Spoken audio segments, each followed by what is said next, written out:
Friends, Vinayagar Chaturthi முடிஞ்சிச்சு. அடுத்து என்ன, பிள்ளையாரை கரைக்கிறது தான். ஆனால் பிள்ளையார் கையில் இருக்கிற விஷயங்கள் எல்லாமே ஒவ்வொன்றுக்கும் ஒவ்வொரு கதை இருக்குது.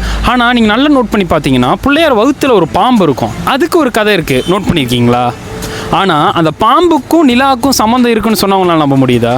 எஸ், இன்றைக்கி பிள்ளையாரை பற்றி படிக்கும்போது கிடச்ச ஒரு இன்ட்ரெஸ்டிங்கான விஷயம் இதுதான். குபேரன் ஒரு நாள் பிள்ளையாரை விருந்து கூப்பிட்றாரு. இவர் ரொம்ப சந்தோஷமாக போய் விருந்தெல்லாம் முடிச்சுட்டு சரி கைலாசம் போகலாம் அப்படின்னு சொல்லிட்டு கிளம்பி போகிறாரு. கிளம்பி போகிற வழியில் தான் ஒரு பாம்பு வந்து சீறிட்டு நிற்கிது. இதை பார்த்துட்டு இருந்த எலி வந்து பயத்தில் வந்து டக்குன்னு ஸ்டாப் அடிக்க நம்ம பிள்ளையாரோ கீழே வந்து விழுந்துடுறாரு. இதை மேலே இருந்து பார்த்துட்டு இருந்த நிலா வந்து கெக்கப்பக்கன்னு சிரிக்க நம்ம பிள்ளையாருக்கு உடனே பப்பிசயமாயிருது. செம்ம கோவம் வந்துடுது. உடனே ஒரு சாபத்தை கொடுக்குறாரு. என் பிறந்தநாள் அன்னைக்கு உலகம் யாரையுமே ரசிக்க முடியாது, ஏன்னா அந்த டைமில் எல்லாத்துக்கும் மழை வரும். தென் யாராச்சும் பார்த்தாங்கன்னா அவங்களுக்கும் நடக்க போகிற நல்ல காரியங்கள் வந்து கொஞ்சம் தள்ளி போகும் அப்படின்ட்டு மிகப்பெரிய ஒரு சாபத்தை கொடுக்குறாரு. ஸோ அதனால தான் வந்து பிள்ளையார் சதுர்த்தி அன்னைக்கு வந்து நிலாவை பார்க்கக்கூடாதுன்னு ஒரு சாங்கிங் இருக்குது. ஆக்சுவலாக நான் ஒரு வில்லேஜ் காய். எனக்கு இந்த வில்லேஜ் சைடில் இருக்கிறவங்களுக்கு வந்து தான் இந்த ட்ரெடிஷ்னல், இந்த சம்பிரதாயம் இதை பற்றி எல்லாமே தெரியும்.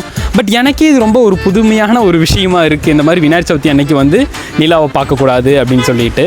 ஸோ அப்படியே உடனே அதை பார்த்து சீறிட்டு இருந்த பாம்பு எடுத்து தன் வகுத்தில் கட்டிட்டு பிள்ளையார் பாட்டி கிளம்பிடுறாரு. இதுதான் பிள்ளையாருக்கும் அவர் வகுத்தில் இருக்க பாம்புக்கும் மேலே இருக்க நிலாவுக்கும் இருக்கிற ஒரே கனெக்ஷன். இன்ட்ரெஸ்டிங்காக இருக்குல்ல?